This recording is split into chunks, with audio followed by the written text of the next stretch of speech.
Sí, doctora. Ahora sí, ya, listo. Ok.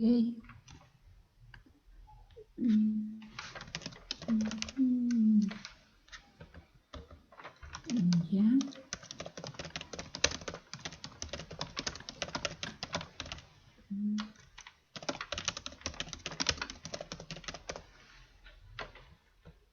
Ya.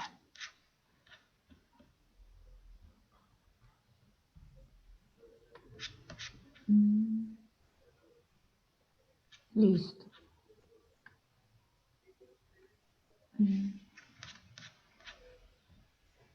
Ok, ya. Vamos a hablar del síndrome metabólico, la obesidad. Ustedes saben que, como este es un resumen, espero no explayarme mucho, pero me encanta que aprendan. Para hablar del síndrome metabólico, tenemos como eje, como punto central, a la obesidad abdominal o visceral. Una mujer tiene que tener una cintura menor de 80 centímetros y un varón menor de 90. A partir de 80 hacia adelante, podemos tomar como punto de partida para hablar del síndrome metabólico en la mujer y de 90 centímetros hacia arriba para hablar del síndrome metabólico en el varón. Y eso está regido por el IDF, la Federación Internacional de Diabetes, que es el ente más importante a nivel mundial que rige todo lo relacionado con las definiciones actuales del síndrome metabólico. Les voy a hablar un poco de la definición de los problemas de salud pública del síndrome metabólico a través del tiempo, porque ha variado de definiciones y de consenso, las definiciones alternativas, sus criterios diagnósticos, la fisiopatología y algunas conclusiones. Los antidepresivos no guardan relación con efectos Voy a ver si ahora lo hago clínicos. más rápido y me pone mi carita feliz. La reducción Ya. de la... El síndrome metabólico es una serie de desórdenes o anormalidades metabólicas que en conjunto son considerados factor de riesgo para el desarrollo de la diabetes y enfermedad cardiovascular, ambas consideradas las principales causas de muerte, especialmente la enfermedad cardiovascular y la diabetes, que se considera una epidemia mundial. O constituye y también es importante que tengan en cuenta que un paciente con enfermedad cardiovascular se infarta y no necesariamente fallece, sino que es una carga para el erario, para la economía de una nación. Lo mismo con el paciente diabético que termina ciego, amputado y tiene que estar en diálisis y tiene que estar en rehabilitaciones y eso genera un gasto no solamente a la familia, sino al Estado. Entonces, esta definición a mí me encanta y es bien sencilla. Son un conjunto de alteraciones metabólicas constituida básicamente por la obesidad central o visceral, como les mencioné, también una disminución del HDL colesterol, elevación de los triglicéridos, estas son las principales características, aumento de la presión arterial e hiperglicemia.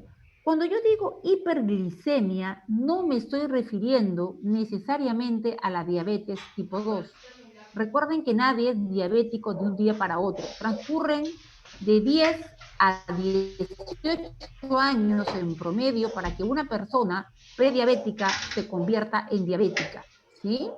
Entonces, cuando hablo de hiperglicemia, estoy hablando de glucosas por arriba de 100 miligramos por decilitro. Dos glucosas mayores o iguales a 126 hacen el diagnóstico de diabetes. Pero si yo tengo una glucosa en 101, estoy hablando de hiperglicemia.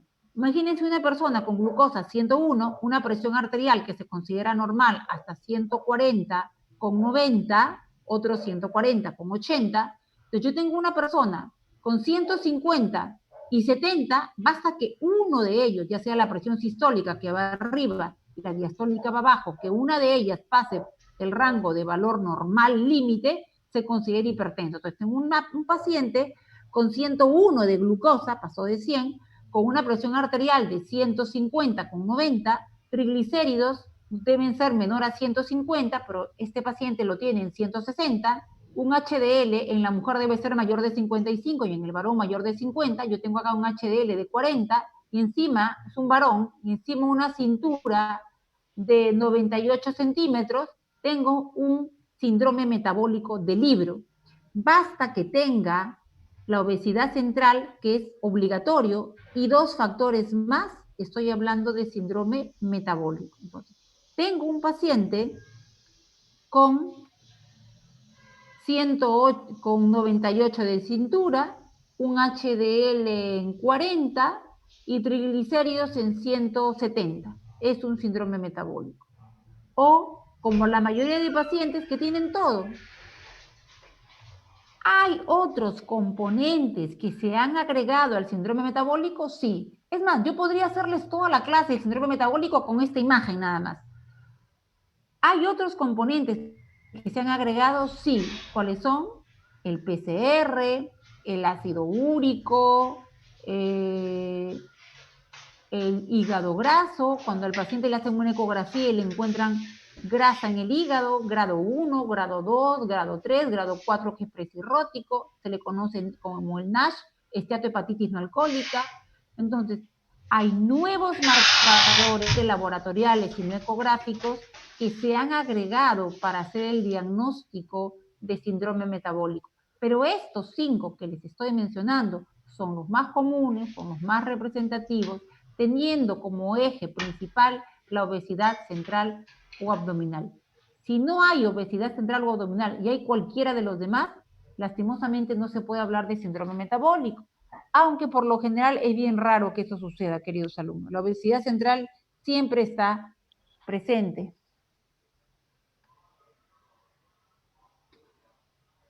Otra definición sencilla, conjunto de factores de riesgo que pueden ser categorizados en 5 grupos.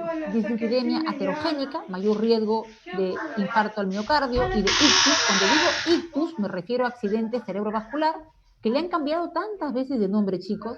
Le han puesto DCB, disturbio cerebrovascular, ACV, accidente cerebrovascular, ictus. Miren, más nombres no puede tener, pero es lo mismo. ACV, accidente cerebrovascular. Entonces, ¿cómo podemos definir también el síndrome metabólico? Como un conjunto de factores que pueden ser categorizados en estos 5 grupos. Dislipidemia heterogénica, es decir, no es cualquier dislipidemia, no es que tengo el colesterol alto, los triglicéridos altos, el HDL bajo, no, sino que es heterogénica, más riesgo de eventos cardiovasculares. Presión arterial elevada, ya les mencioné. Disglicemia, es decir, que tenga las glucosas elevadas, no necesariamente diabetes, pero sí mayor de 100. Estado protrombótico, por supuesto. En este caso, ustedes podrían pedir PCR, podrían pedir INR, fibrinógeno o fibrinógeno para ver el estado protrombótico.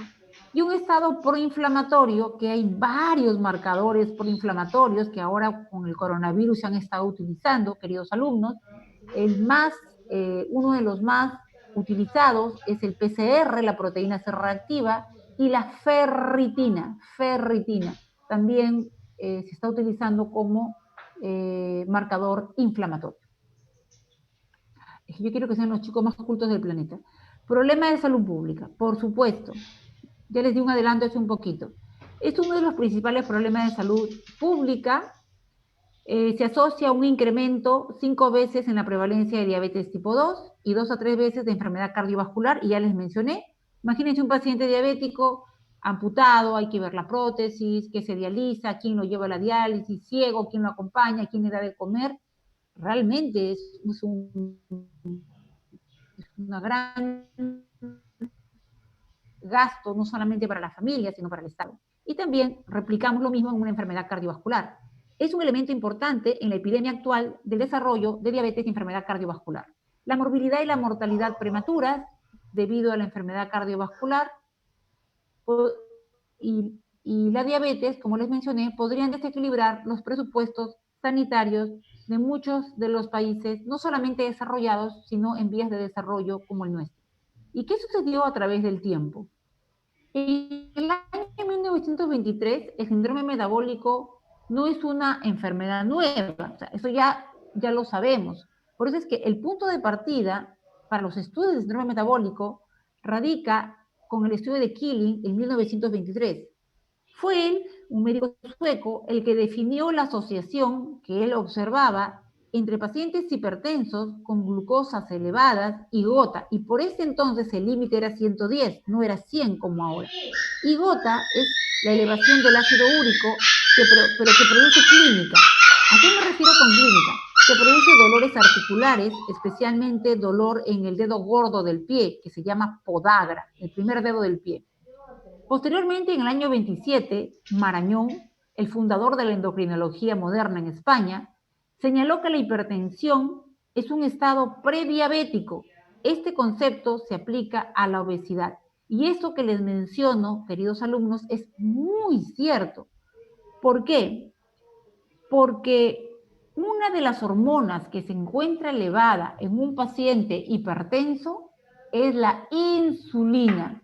Repito, la insulina,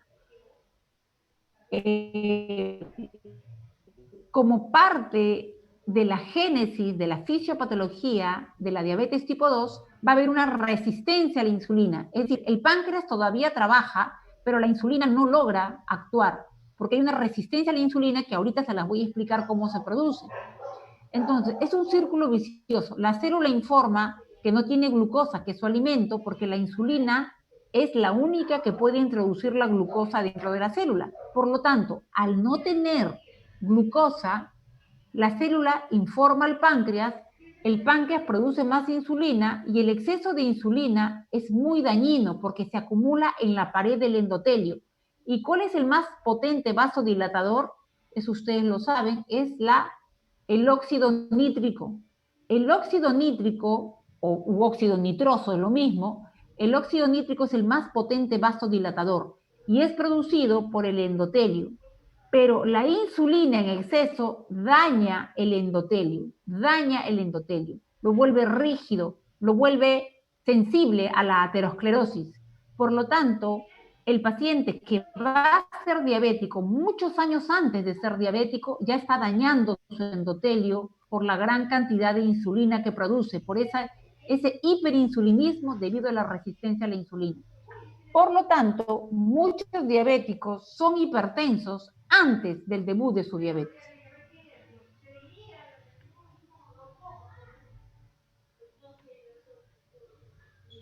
Posteriormente, en el año 47, Bage publicó un artículo en el que se llamaba la atención sobre el hecho de que el fenotipo de obesidad por acumulación de tejido adiposo en la parte superior del cuerpo se asociaba con las alteraciones metabólicas que se veían en la diabetes tipo 2 y enfermedad cardiovascular. Estamos hablando de la década de los 40.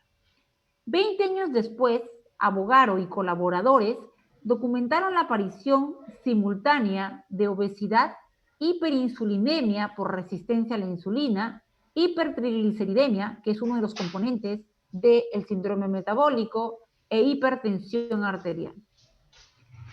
La importancia, esto fue en el año 1988, la importancia clínica del síndrome metabólico fue destacada por Gerald Riven, este endocrinólogo estadounidense, encantador persona, invitado por APOA hace algunos años a Perú, la Asociación Peruana de Obesidad, describió la presencia de un conjunto de alteraciones metabólicas cuyo rasgo fisiopatológico era la resistencia a la insulina. Y si ustedes me permiten decirles cuál es el inicio de la madeja, yo les digo que es la resistencia a la insulina. Esta resistencia a la insulina va a producir hiperinsulinismo. Y este hiperinsulinismo va a producir daño en el endotelio, hipertensión arterial, esa carga oscura en el cuello que parece que fuese mugre, pero no es mugre, se llama acantosis nigricans. Recuerden que el exceso de insulina también se acumula en la piel, a nivel del cuello, de las axilas, de las ingles. Primero es como una carga oscura, luego aparecen como unos lunares de carne transparentes, muy, muy tenue, y luego ya como si fuesen lunares de carne más gruesos. Eso se llama acrocordones. Todo esto que les he dicho es acantosis nígrica, grado 1, grado 2 y grado 3. Entonces, Gerald Riven, endocrinólogo norteamericano, nos hablaba de la resistencia a la insulina. Él denominó a este conjunto de alteraciones metabólicas, inicialmente en la década de los 80, le llamó síndrome X. De manera sorprendente, no incluyó la obesidad. Básicamente se centró en la resistencia a la insulina. Posteriormente, y fíjense la cantidad de años, la obesidad se ha recogido en el concepto de síndrome metabólico en todas las definiciones posteriores. Desde la primera definición de síndrome metabólico, realizada por el Grupo de Trabajo de la Organización Mundial de la Salud, se han propuesto diversas definiciones. La primera fue en 1999. Las más aceptadas fueron las elaboradas por el Grupo Europeo para el Estudio de Resistencia a la Insulina y por el ATP3 del Programa de Educación Nacional de Colesterol de los Estados Unidos. ¿Y cuáles han sido las definiciones alternativas? La definición del síndrome metabólico es determinante para hablar del síndrome metabólico. Se basaba en las concentraciones de insulina en ayunas, pero introdujo el perímetro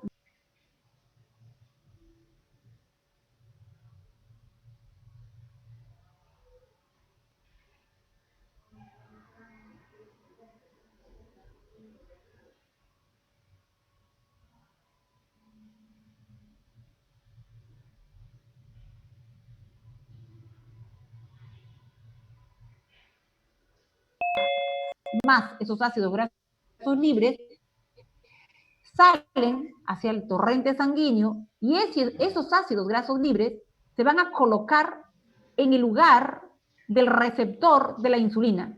Ustedes saben que los receptores son proteínas, tienen aminoácidos.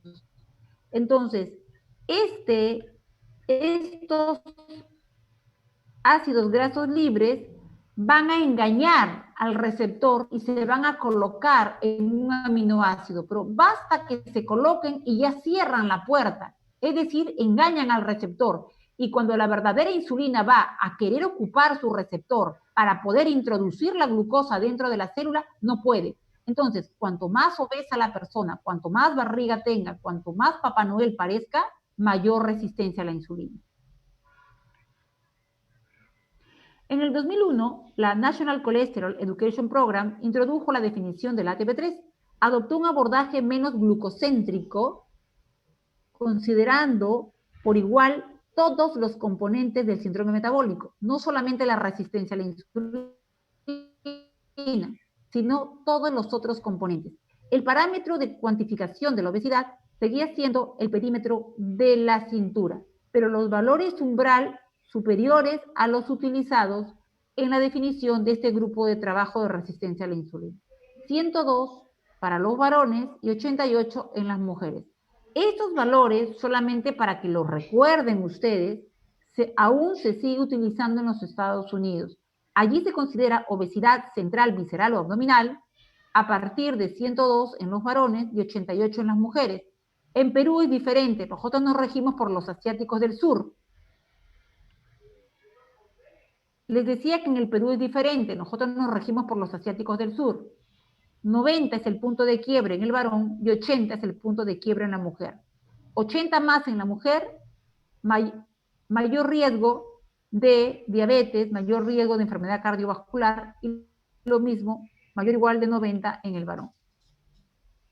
En el 2013, el Instituto Nacional de Corazón, Pulmón y Sangre de los Estados Unidos tomó la decisión de no publicar más guías en ninguno de sus campos y encarga a la Asociación Americana del Corazón y al Colegio Americano de Cardiología la publicación de guías relacionadas con el colesterol y la obesidad que hasta ese entonces había sido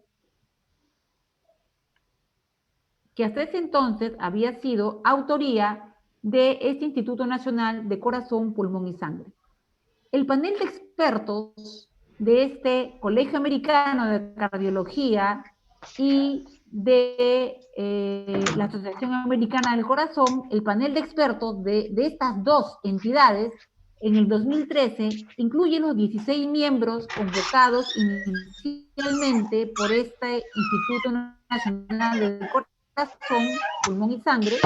En diciembre de ese año, este panel publica las guías para el tratamiento del colesterol sanguíneo y reducción de riesgo cardiovascular en los adultos en forma conjunta. Realizan un único informe. El Instituto Nacional del Corazón, Pulmón y Sangre ya había publicado 3 reportes previos, conocidos como el National Cholesterol Education Program, ATP1 al ATP3. Esto ha sido famosísimo, y si ustedes iban a un congreso de cardiología, queridos alumnos, o de endocrinólogos, todo el mundo se basaba en las publicaciones del ATP1 o del ATP3 del National Cholesterol Education Program, que estaba a la cabeza de ese Instituto Nacional del Corazón, Pulmón y Sangre. Y ustedes dirán, ¿por qué la profesora nos explica esto? Porque ustedes van a ser médicos dentro de poco, y ya desapareció, eso ya no existe. Estas guías del 2013 han sido referidas por la comunidad médica como el T4, que oficialmente no drama con esta nomenclatura. Durante muchos años se decía, ¿Adelante o ¿y cuándo día todos? de estas dos entidades, de la Asociación Americana del Corazón y el Colegio Americano de Cardiología, esta guía conjunta que sacaron en el 2013 es equivalente al ATP4 que sacaba el Instituto Nacional de Corazón, Pulmón y Sangre? Es el equivalente, y oficialmente ya no van a salir más con esa nomenclatura.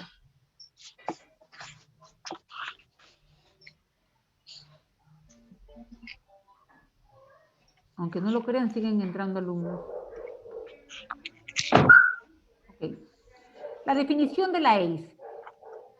De todas las definiciones, las más poderosas, las más representativas, son la europea, la de la IDF, Federación Internacional de Diabetes, y de la ACE, la Asociación Americana de Endocrinólogos Clínicos. Esta asociación efectuó una modificación de la definición del ATP3. Consideraba la resistencia a la insulina como el problema básico. Pero, fíjense qué dilema, excluyó a la obesidad central como componente del síndrome metabólico, porque lo consideró como un factor que contribuía a la aparición de la resistencia a la insulina. Ya les mencioné hace unos minutos que la madre del cordero, lo que inicia todo el proceso que finalmente conlleva diabetes, enfermedad cardiovascular, pero con evento coronario, es la resistencia a la insulina. Y ya les mencioné también que el origen de la resistencia a la insulina es la obesidad abdominal.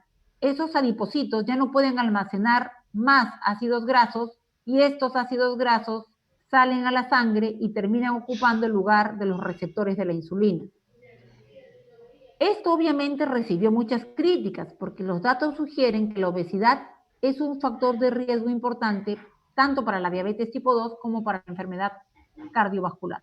¿Y cuáles fueron los 4 factores propuestos por la ACE? Elevación de los triglicéridos, disminución del HDL, incremento de la presión arterial, lo que está en la introducción y ya se los mencioné, y aumento de los valores de glucosa en general, tanto en ayunas, que debe ser en este caso mayor de 100, y después de la administración de glucosa. Entonces, lo llamativo de la clasificación o de la definición de la ACE es que excluyó a la obesidad central abdominal porque dijo, bueno, como la resistencia a la insulina es ocasionada por la obesidad, se sobreentiende, pero no siempre es así. No siempre es así porque pueden haber pacientes con resistencia a la insulina que no son obesos. Y esto ocurre en las adolescentes con ovario poliquístico, porque recuerden que el mismo gen que produce la diabetes tipo 2, cuando es hereditario, produce el ovario poliquístico. Y esta adolescente de 12, 13, 14 años tiene resistencia a la insulina sin ser obesa. Entonces, no necesariamente hay un efecto causa, no necesariamente. Puede haber resistencia a la insulina sin obesidad central o abdominal. Con relación a la definición de la Federación Internacional de Diabetes, que para mí es la más importante, se constituyó un grupo de consenso presidido por el australiano Paul Simet, un señor encantador, y George Alberti, formado por miembros de la IDF, pero aquí lo llamativo es que pertenecían a diferentes regiones geográficas, no solamente eran europeos o no solamente eran americanos. Entonces, también habían representantes de distintas organizaciones profesionales, incluidas las que habían propuesto las definiciones previas del síndrome metabólico que les he mencionado. El objetivo que tenía la IDF fue establecer un nuevo grupo de criterios que se pudieran utilizar en el ámbito epidemiológico y clínico en todo el mundo para poder identificar a las personas con síndrome metabólico, definir mejor la naturaleza de este e insistir en las estrategias de modificación del estilo de vida y terapéutica.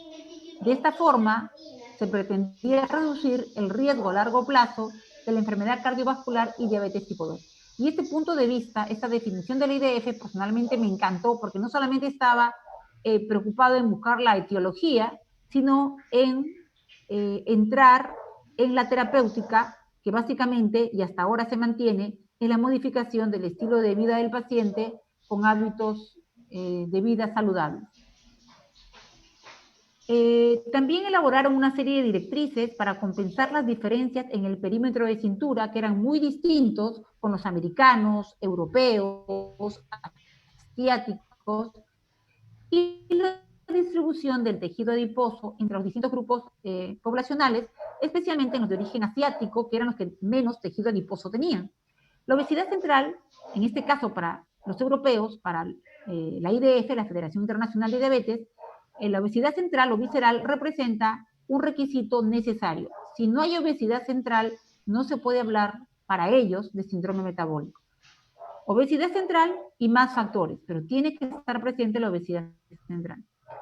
Por primera vez se ofrecen valores umbrales para definir la obesidad que son diferentes en los distintos grupos étnicos. Aquí en Sudamérica han sido los colombianos los primeros en estudiar, colocar parámetros de cintura para nosotros, los denominados amerindios. La nueva definición de la IDF ha tenido en cuenta la gran cantidad de datos que indican que la adiposidad central es común a todos los componentes del síndrome metabólico. El aumento del perímetro de cintura es un parámetro sustituto bien aceptado de la adiposidad abdominal e intravisceral. Se considera en la actualidad un requisito necesario para establecer su diagnóstico. La simple determinación del perímetro de cintura representa una primera prueba de detección del síndrome. Se puede realizar de manera sencilla y muy barata en cualquier parte del mundo. 1 centímetro de plástico vale $1, dependiendo de dónde lo compren. Los grados de obesidad para los cuales comienza a aumentar el riesgo de otras complicaciones son distintos. Eso va a depender de los grupos étnicos. Por ejemplo, en los asiáticos del sur, como les mencioné, los valores umbral son en el hombre 90 centímetros y mujeres 80 centímetros, y se ha estipulado que para nosotros los peruanos tenemos que valernos de estos valores de asiáticos del sur. Por eso debemos las mujeres mantener una cintura menor de 80 y los varones menor de 90.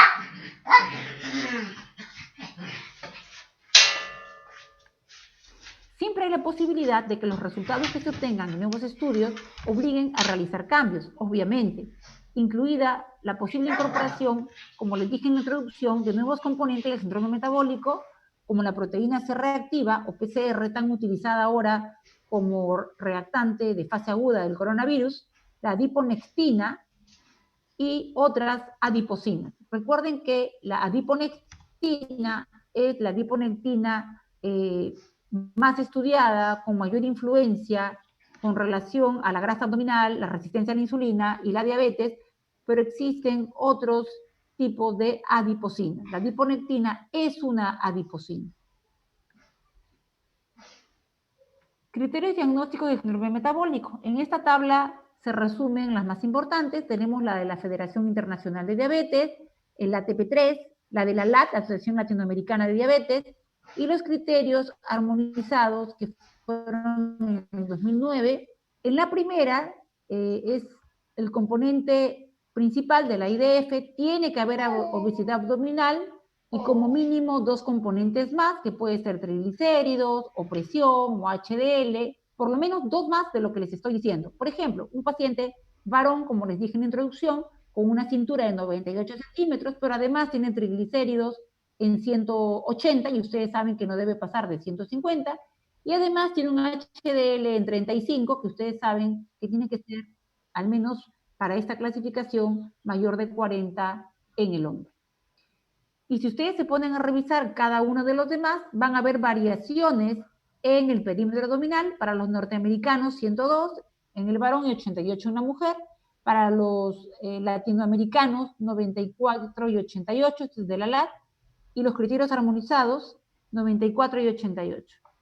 Si se darán cuenta, podrán haber ciertas variaciones que son mínimas. Si se dan cuenta, por favor, son mínimas. En la cintura abdominal las variaciones son mínimas, excepto en la norteamericana. Los triglicéridos son iguales, 150 o más. HDL iguales, 40 y 50, hombre-mujer. Presión arterial es igual, 130 y 85. Los niveles de glucosa es 100, excepto el ATP3, que lo pone en 110. En otras palabras, prácticamente podríamos decir que hay un consenso, excepto, repito, por los norteamericanos en la medición de su cintura, que es mucho mayor. Interesante, ¿no, chicos? Ah, y el ATP3 quiere 3 componentes y no toma en cuenta la obesidad abdominal. Repito, el ATP3 no toma en cuenta la obesidad abdominal. El IDF, obligatorio de obesidad abdominal. La LAD, la Asociación Latinoamericana de Diabetes, obligatorio de obesidad abdominal. En cambio, el ATP3 necesita 3 componentes cualquiera, no necesariamente la obesidad abdominal. Y lo mismo, los criterios armonizados del 2009, cualquiera de los componentes, 3 de ellos, obesidad abdominal. Entonces, ¿quiénes sí necesitan obligatoriamente la obesidad abdominal? El IDF, Federación Internacional de Diabetes, y la LAD, Asociación Latinoamericana de Diabetes. Esto simplemente es para hacer el mismísimo resumen, solamente que a la izquierda he puesto los componentes.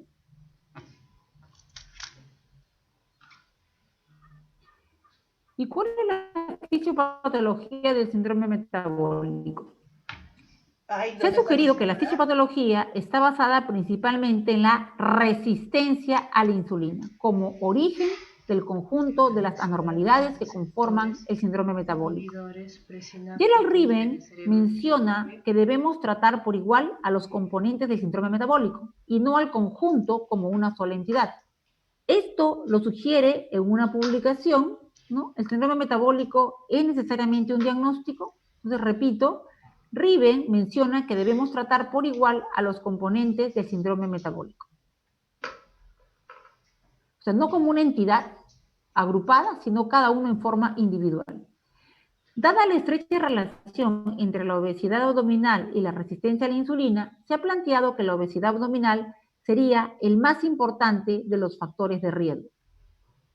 Entonces, estamos diciendo que la obesidad abdominal es el factor de riesgo más importante. La grasa que se encuentra en el abdomen, los adipocitos, pueden contener ácidos grasos, pero hasta una determinada cantidad. El exceso es liberado, va al receptor que se encuentra en las células y es engañado este receptor porque este ácido graso va a ocupar uno de los aminoácidos. Ahorita les voy a explicar sobre la tirosina y la serina, pero quiero hacerlo bien sencillo acá. Va a ocupar uno de los aminoácidos. Por lo tanto, cuando la verdadera insulina quiere entrar a su casita a la célula metiendo a la glucosa, porque la única que puede meter la glucosa a la célula es la insulina, no puede entrar porque su casita ha sido, su puerta ha sido ocupada por el ácido graso. Entonces, si a esto le sumamos la inactividad física, es decir, el sedentarismo, consideramos factores de riesgo metabólicos estos tres, la inactividad, la obesidad abdominal, la resistencia a la insulina, y la resistencia a la insulina, por si acaso, genera más obesidad. ¿Por qué razón? Porque la célula hambrienta le manda una señal al páncreas, a la célula beta, para que produzca más insulina. Al haber más insulina circulando en la sangre, el paciente tiene hambre porque la insulina no logró meter la glucosa.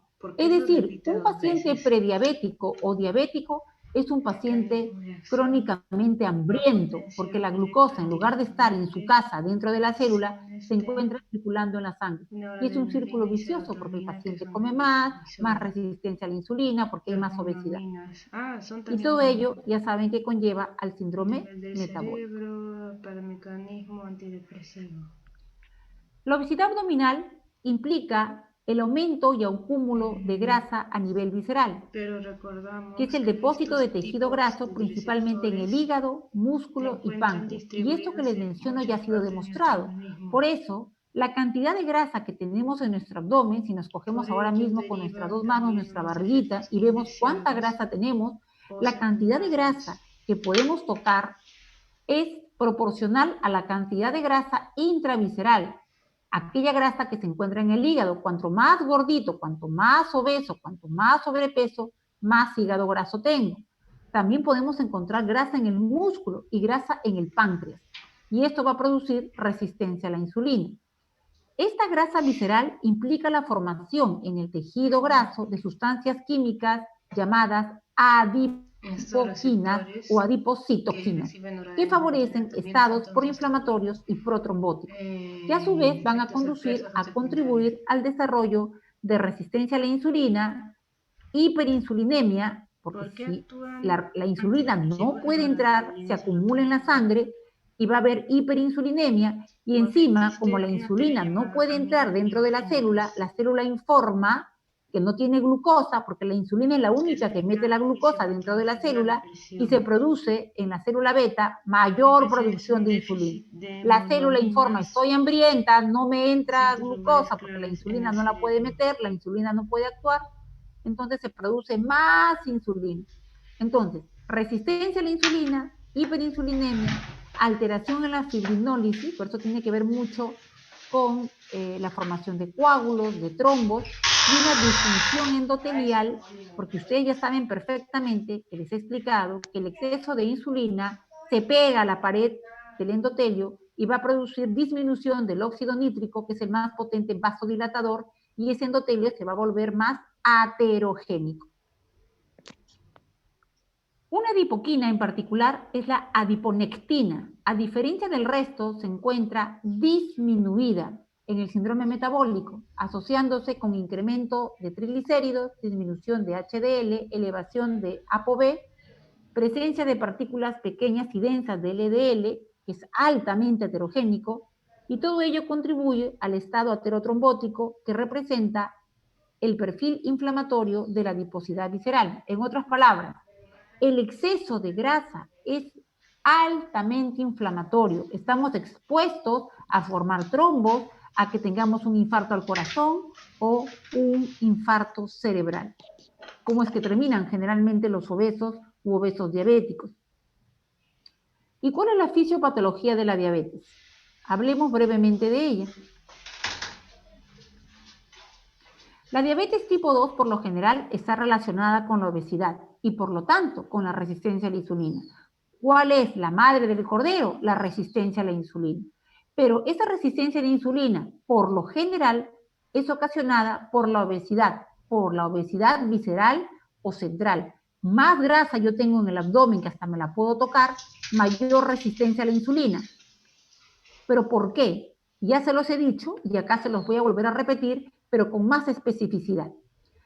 Se necesita adicionalmente del deterioro de la célula beta pancreática, pero por supuesto, esa célula beta pancreática se ha pasado meses y años produciendo grandes cantidades de insulina debido a la resistencia a la insulina. Por eso, primero es la resistencia a la insulina y luego es el deterioro de la célula beta, es decir, que la célula beta deja de producir insulina.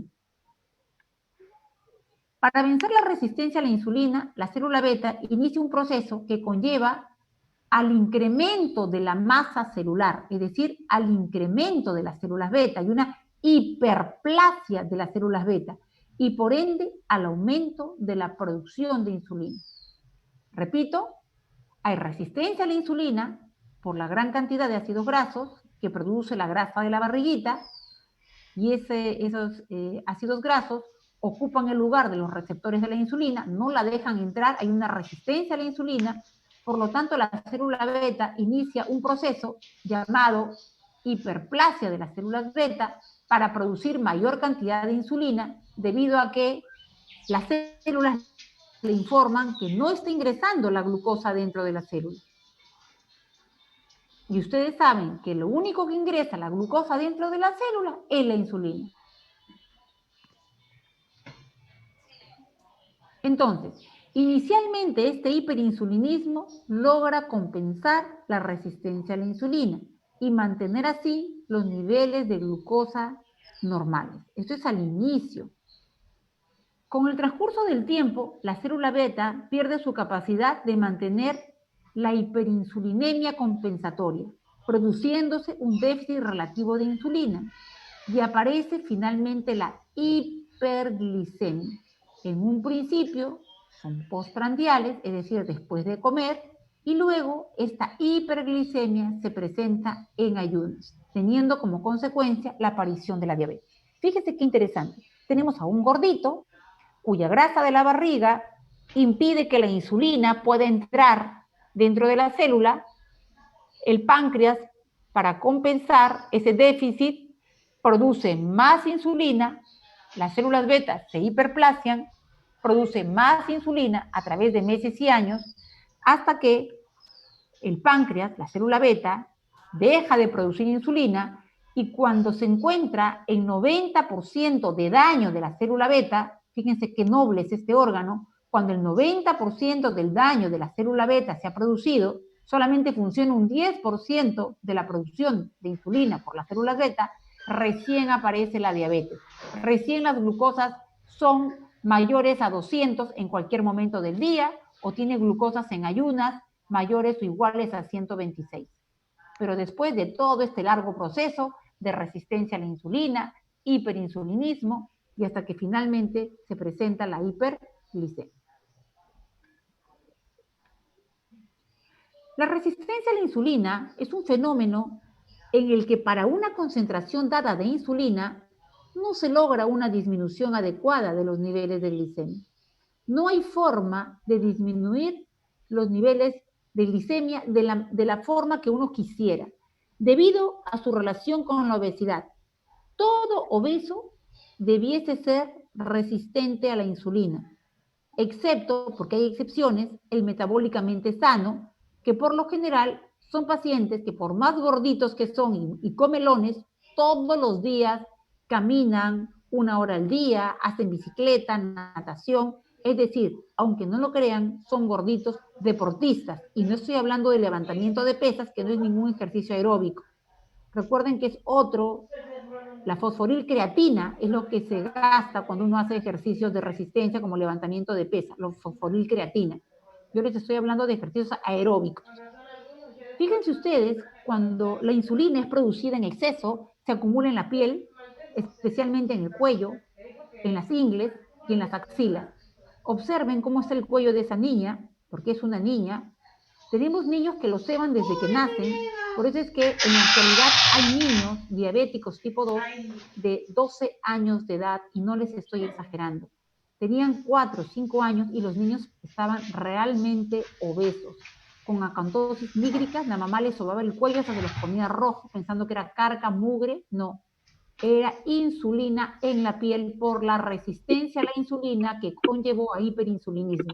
El exceso de insulina se acumula en la sangre, produce, acuérdense, daño del endotelio con disminución del óxido nítrico, se acumula también en la piel produciendo esta acantosis. Grado 1, la que ven arriba, que parece una carca. Grado 2, mezclado con 3, lo que ven en el segundo nivel, cuando son negros oscuros, que la gente termina quitándose, son los acrocordones. Fíjense cómo termina la axila de una mujer con hiperinsulinismo, lo mismo que las ingles. Si ustedes hacen dieta, bajan de peso y toman metformina, más o menos en un año, esa coloración desaparece y esos aparentes lunares se caen. El índice OMA, muy famoso, permite calcular simplificadamente la resistencia a la insulina. Dividen ustedes la insulina, ahí están las unidades, entre la glucosa, ahí están las unidades, y eso se divide entre 405.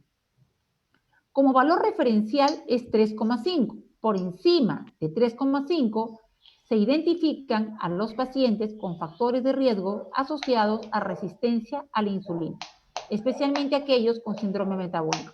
Esto es muy sencillo, prácticamente todos los hospitales miden actualmente insulina, entonces mandan dosar insulina plasmática y glucosa plasmática y realizan esta fórmula. Si el paciente tiene más de 3,5, estamos frente a un paciente con resistencia a la insulina. Se llama el índice OMA, o evaluación del modelo homeostático, que es en español. Y aquí está lo que les estaba diciendo, el famoso adipocito. Debe ser lindo, ¿no? Una célula tan gordita. Bueno, el adipocito. El adipocito dirige prácticamente todo el proceso de resistencia a la insulina. Parece un gordito inocente, escondidito, pero se las trae. Acumula básicamente ácidos grasos bajo la forma de triglicéridos. Además, a través de señales que son las adipocitoquinas o adipocinas para influenciar sobre otros órganos. Pero volvamos al adipocito. El adipocito dirige el proceso de resistencia a la insulina. ¿De qué manera? Su capacidad de almacenamiento es limitada. Al alcanzar 8 veces su tamaño, ya no acumula más ácidos grasos. Esto genera migración de los ácidos grasos a otros órganos como el músculo esquelético, el hígado, que en condiciones normales jamás sucedería. Puede ser visto el músculo con ácidos grasos o el hígado, pero si tenemos una persona con grasa abdominal, sedentaria y que cada vez acumula más grasa en el abdomen, sus adipocitos ya no van a poder almacenar más ácidos grasos. Hasta 8 veces puede almacenar, hasta 8 veces su tamaño. Pasado este límite, los ácidos grasos se van a otras partes. ¿A qué partes? Al músculo esquelético y al hígado, produciendo allí resistencia a la insulina. El músculo esquelético resulta ser el principal órgano blanco de la insulina. Recordemos que hace la insulina, es una hormona que se acopla a su receptor, CIR o RIS, depende de la literatura, se acopla a su receptor y la insulina vienen las fosforilaciones, etcétera, y la insulina es la hormona que introduce a la molécula glucosa dentro de la célula. Recuerden que la célula, su energía es la glucosa. El alimento de la célula es la glucosa. Entonces, el músculo esquelético es el principal órgano blanco de la insulina. El músculo esquelético está esperando con los brazos abiertos a su glucosa. Y obviamente quiere mucho a su amiga insulina, porque la insulina va a permitir que le llegue su alimento, que es la glucosa. Allí se deposita el 80% de la glucosa circulante. ¿Gracias a quién? A la insulina.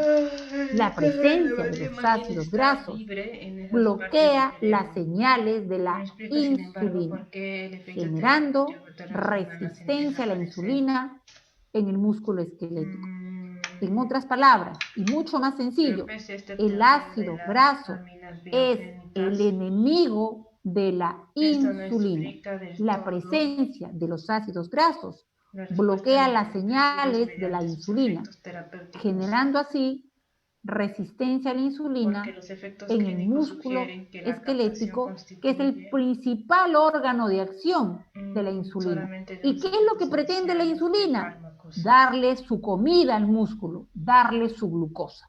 Pero no puede hacerlo porque su enemigo, el ácido graso, está circulando en grandes cantidades ocupando el lugar de ingreso de la insulina. ¿Cómo sucede esto? La unión de la insulina a su receptor fosforila el sustrato del receptor en el aminoácido tirosina. Repito, la unión de la insulina a su receptor fosforila el sustrato del receptor en el aminoácido tirosina. Más fácil, la insulina tiene que unirse a su receptor en el aminoácido tirosina. Ahí está, más fácil. La insulina va y se une a su tirosina. ¿Correcto?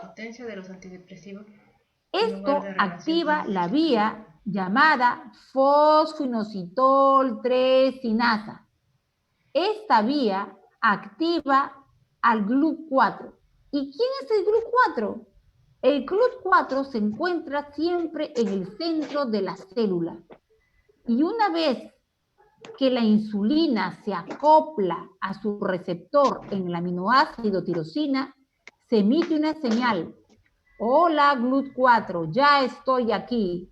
Ven por tu glucosa. Entonces el GLUT4 que está en el centro de la célula se acerca a la membrana celular, coge a su molécula glucosa y listo. O sea, el GLUT4, como su nombre indica, GLUT4, hay muchos GLUT, ya estamos en el veintitantos. El GLUT4 es el glucotransportador más importante del músculo porque es el encargado de transportar la glucosa que le da la insulina. ¿Correcto? Muy bien. Como los ácidos grasos están en gran cantidad, están circulando en gran cantidad en la sangre, porque la persona está muy gordita, cuanto más grasa abdominal, más ácidos grasos libres. Recuerden que la célula de la grasa es el adipocito almacena hasta 8 veces su volumen, pero más ya no puede, entonces se liberan estos ácidos grasos y al liberarse se llaman ácidos grasos libres. Entonces, al llegar a estos ácidos grasos libres, se activa el diacilglicerol y luego la proteína sinasa C. Esta proteína sinasa C fosforila al receptor de la insulina en los aminoácidos serina, originando que estos receptores ya no queden disponibles para la insulina, ocasionando la resistencia a la insulina.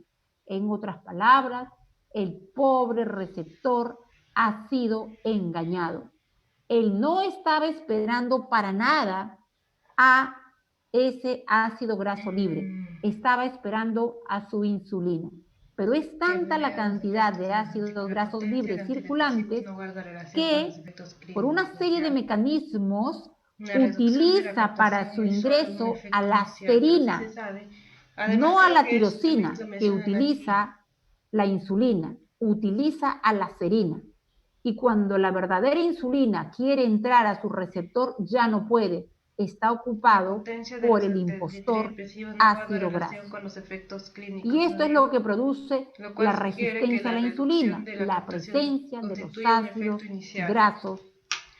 Me pregunto qué tiene que ver esa parte con esto. ¿Qué sucede además para empeorar las cosas? Y finalmente el paciente termine diabético. La destrucción de la célula beta. ¿Correcto? La destrucción de la célula beta se asocia a una predisposición genética.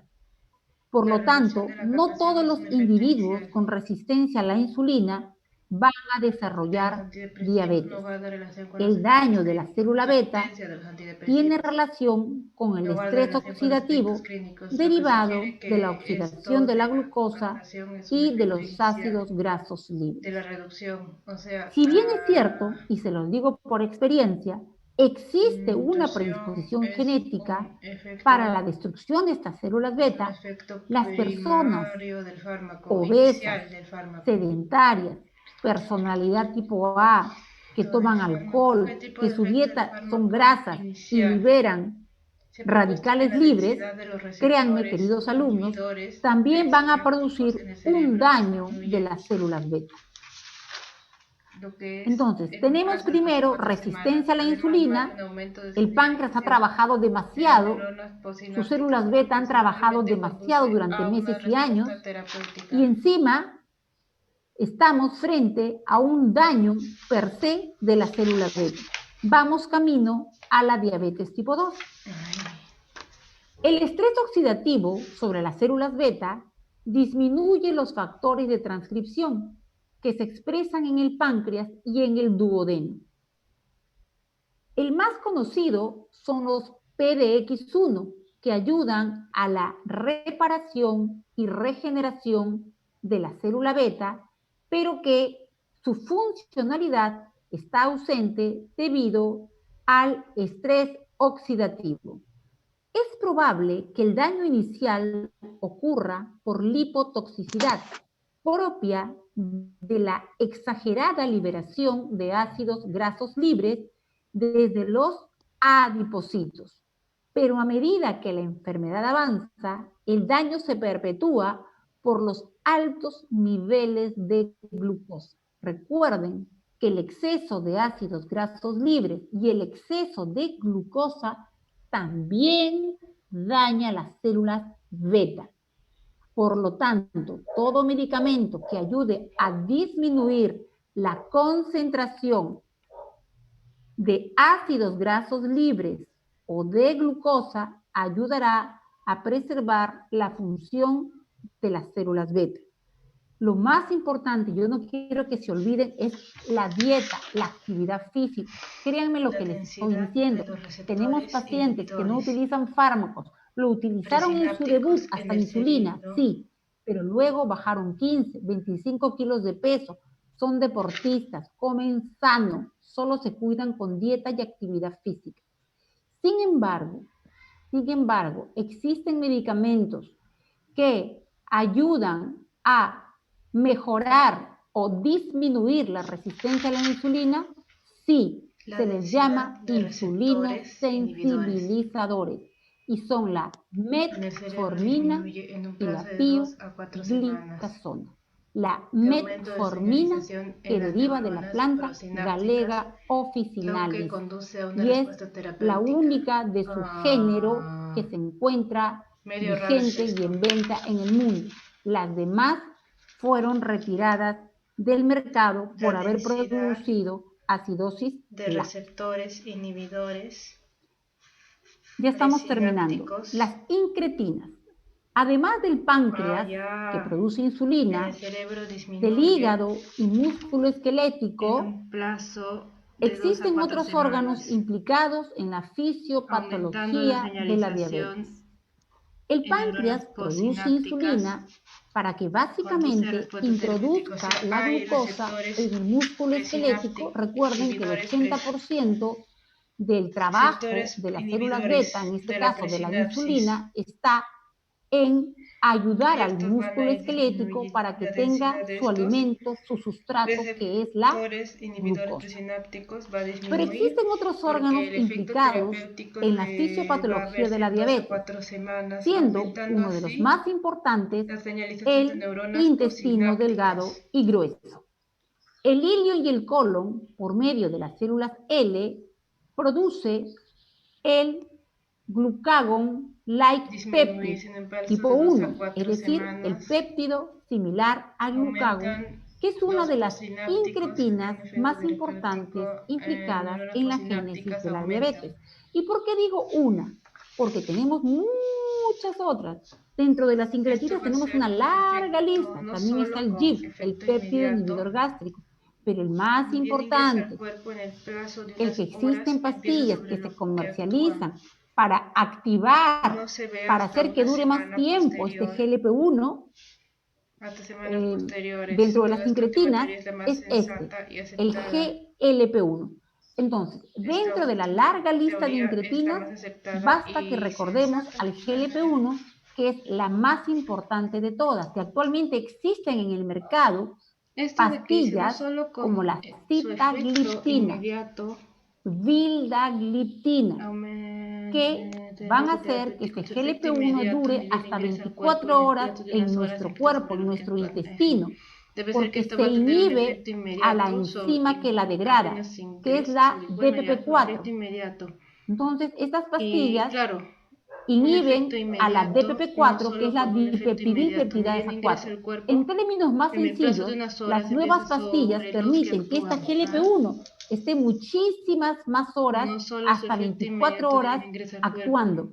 Y no 4 minutos, como generalmente dura, porque la enzima la destruye en promedio en 4 minutos. Esta GLP-1, esta incretina, es una hormona que va a actuar directamente sobre las células beta para que produzca insulina. ¿Y en qué momento es liberada por el intestino esta incretina? Ni bien llegue el alimento al estómago, ni siquiera necesita pasar del estómago a la primera porción del duodeno. Basta que ingrese el alimento al estómago e inmediatamente se liberan las incretinas. La GLP-1 incrementa la producción de insulina, como les mencioné, luego de la ingesta de alimentos. Mecanismo de acción: involucra receptores en las células beta. Al ser glucosa dependiente, solo actúa en presencia de hiperglicemia. ¿Qué significa esto? Si ustedes consumen un alimento que solamente contiene grasa, nada más que grasa, no se van a liberar incretinas, porque la grasa no es un carbohidrato. Entonces, si ustedes consumen alimentos mezclados, como es nuestra dieta, porque nuestra dieta es súper mezclada, en un plato podemos mezclar arroz, que es pura glucosa, entonces sí va a haber liberación de incretinas. Como van a ser médicos y deben tener familiares diabéticos, les voy a decir lo siguiente. El daño de la célula beta condiciona el deterioro del efecto incretina. Este deterioro puede ser compensado por fármacos que aumentan la concentración de hasta 24 horas de esta incretina. Y ya les mencioné que basta con que se acuerden de la GLP-1, que es la incretina más famosa, la que se encuentra en mayores cantidades, porque hay una larga lista de incretinas.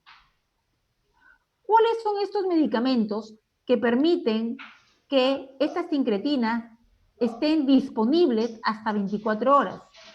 Tenemos a los inhibidores de la DPP-4, que es la enzima encargada de metabolizar a estas incretinas. Las incretinas duran en promedio 4 minutos, no duran más. Entonces, hay fármacos que los toman ustedes por vía oral que inhiben a la enzima que degrada a esta incretina. ¿Cuáles son los fármacos que se encuentran actualmente en Perú? Vildagliptina, se vende como Galbus, sitagliptina, se vende como Januvia, pero lo llamativo es que lo pueden encontrar asociado a un insulino sensibilizador, es decir, asociada a la metformina. ¿Se acuerdan lo que les mencioné? Que existen fármacos que me van a ayudar a la resistencia a la insulina, porque ese ácido graso ocupó el lugar del receptor de la insulina. Existen insulinos sensibilizadores que ayuden a ese receptor a sacar a ese ácido graso y lograr que la insulina se llama metformina. Entonces, estos fármacos que yo les menciono, por ejemplo, la sitagliptina, que se vende en Perú como Januvia, ya viene o ya tiene incorporado la metformina y se llama Janumet. Todos estos productos, vildagliptina, sitagliptina, saxagliptina, todos tienen incorporados la metformina. Lo pueden comprar tal cual o lo pueden comprar ya combinado con la metformina.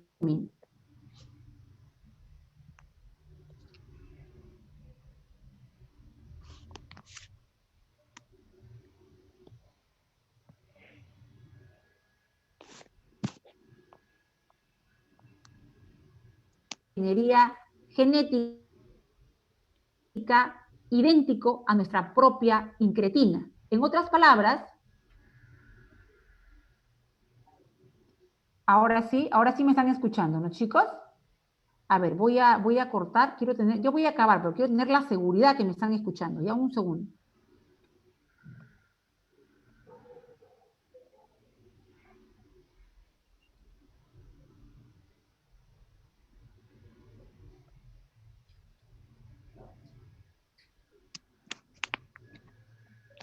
Un segundo, chicos.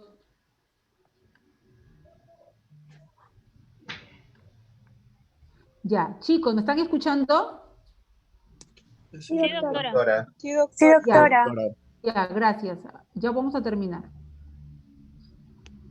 Sino que quiero que sean mis alumnos más, que nadie sepa más que ustedes.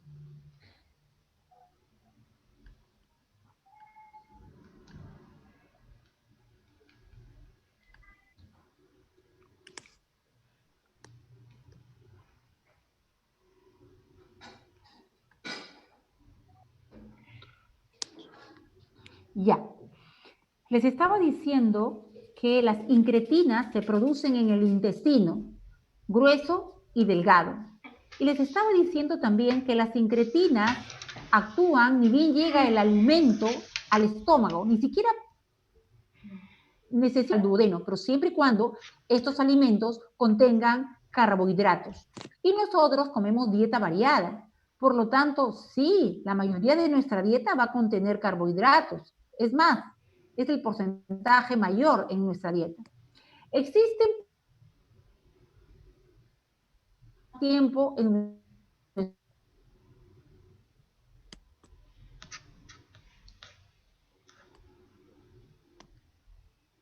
Doctora, no se le escucha. MED, se suele dar después del almuerzo. Y estos productos van a bloquear a la enzima que degrada las incretinas. Duran solo 4 minutos porque viene una enzima y las degrada. Entonces, estos nuevos productos bloquean la degradación, bloquean a esta enzima, no permiten que esta enzima destruya a esta hormona. ¿Cómo se llama esta enzima que es inhibida?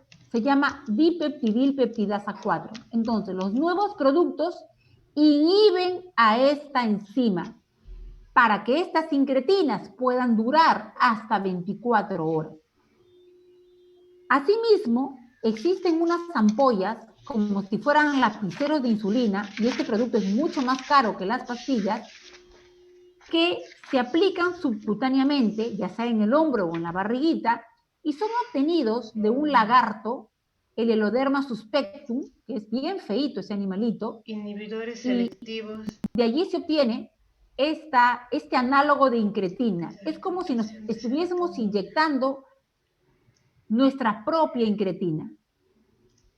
Y también existen incretinas que son producidas por ingeniería genética, que es idéntica a la nuestra.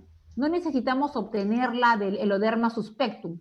La obtenemos por ingeniería genética y es idéntica a la nuestra. La única salvedad es que no puede ser utilizada en personas que tengan antecedentes familiares o que ellas tengan cáncer medular de tiroides, porque se ha visto que puede empeorar este cáncer. Es la única salvedad. Bueno, creo que aquí mejor. Ven que cuando nos... Primera clase de antidepresivos. En teoría... aquellos llamados inhibidores selectivos de recaptación de serotonina, ISRS. 180 miligramos por decilitro, solo los diabéticos que pasan ese dintel van a orinar glucosa, se va a presentar glucosa en la orina. Eso se llama glucosuria, que incluso uno lo prueba y es dulce, que fue como se diagnosticó inicialmente al diabético, probando la la orina, por eso se llama diabetes mellitus. Diabetes que significa sifón o agua que corre, y mellitus que significa miel, y mellitus que significa miel. Diabetes mellitus significa sifón o agua que corre, y mellitus es miel, porque justamente cuando la glucosa está muy alta sale por la orina, se llama glucosuria y es bien dulce. ¿Qué les quiero decir con esta mini introducción? Les quiero decir que el riñón no permite que se pierda glucosa. El riñón reabsorbe la glucosa, ¿correcto? Por lo tanto, el riñón es un órgano gluconeogénico. Regula la pérdida de glucosa a través de un transportador llamado SGLT2. También existe el 1, pero este es el más importante. Este es el que reabsorbe más glucosa y no permite que la glucosa se pierda por la orina. ¿Correcto? Repito, el riñón se encarga de reabsorber la glucosa. ¿Qué sucedería si nosotros inhibimos a estos transportadores o canales con fármacos? ¿Qué sucedería si nosotros impedimos que se reabsorba la glucosa? Sucedería que el paciente diabético orinaría la glucosa. Y ese es el nuevo grupo de fármacos que también hay en el Perú.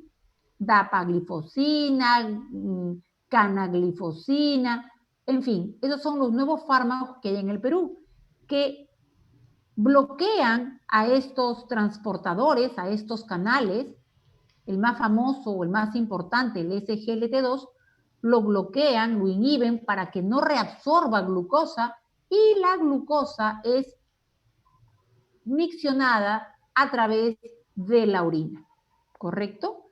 Entonces, este es otro mecanismo por el cual la diabetes puede ser controlada con fármacos, impidiendo su reabsorción.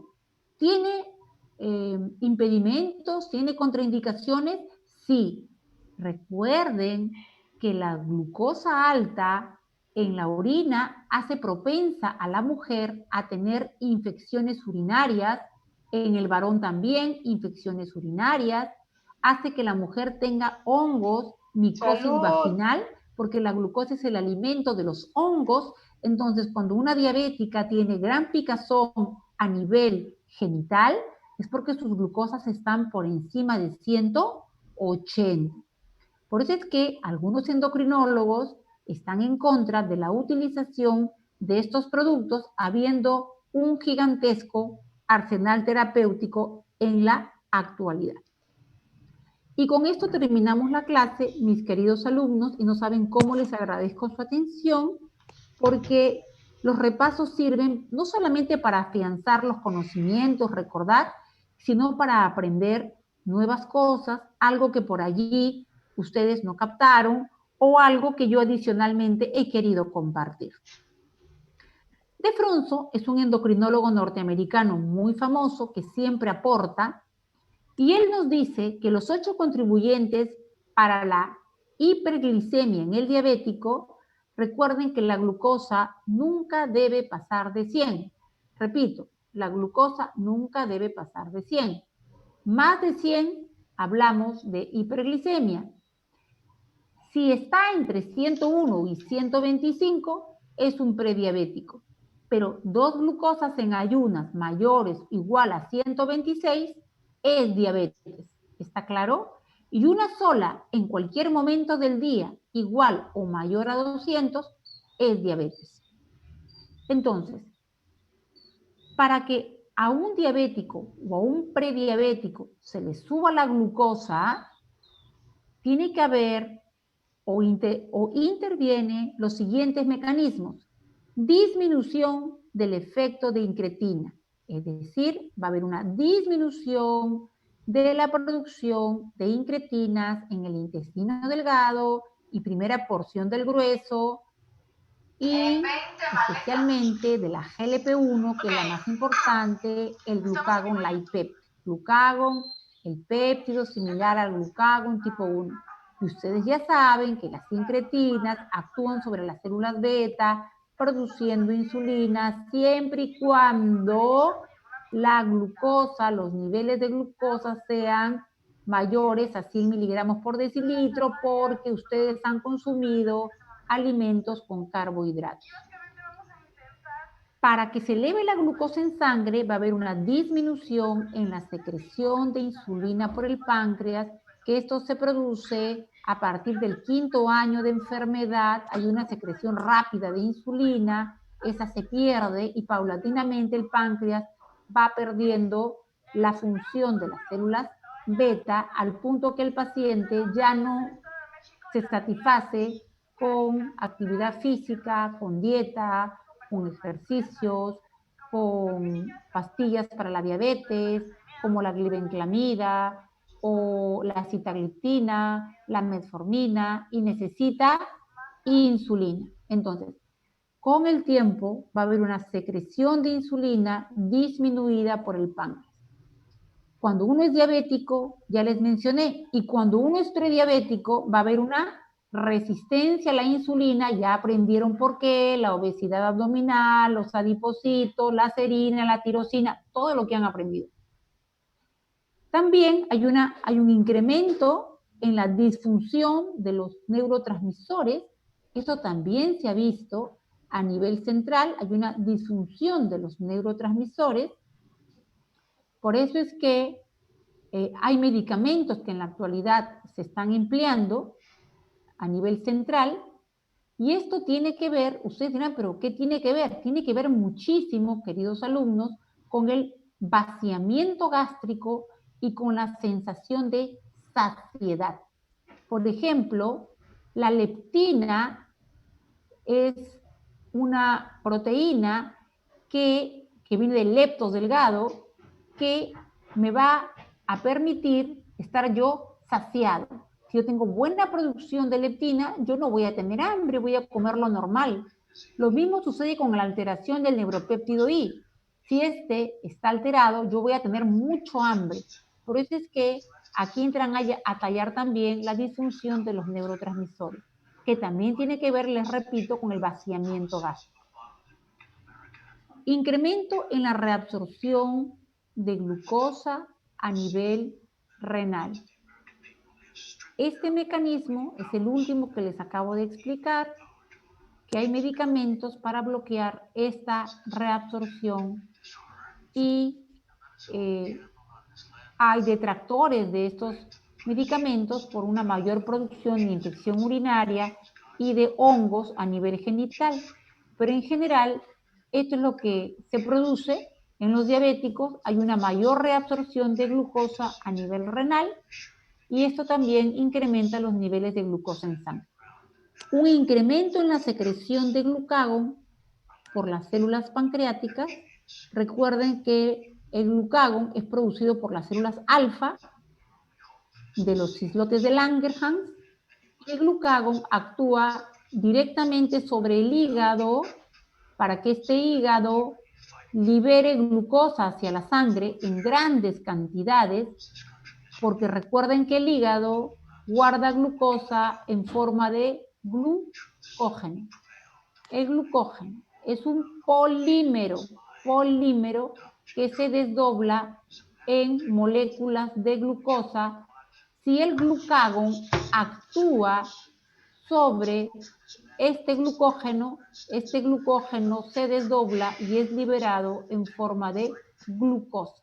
Entonces, se ha demostrado que en el diabético hay una alteración en estas células alfa para que se produzcan grandes cantidades de glucagón y este actúe sobre el hígado produciendo grandes cantidades de glucosa que se guardaban en forma de glucógeno.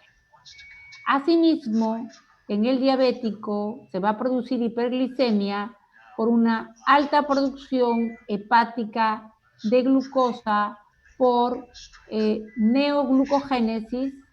Recuerden ustedes que el cortisol tiene que ver mucho con la producción de glucosa. Asimismo, los ácidos grasos en exceso también tienen que ver con este mecanismo.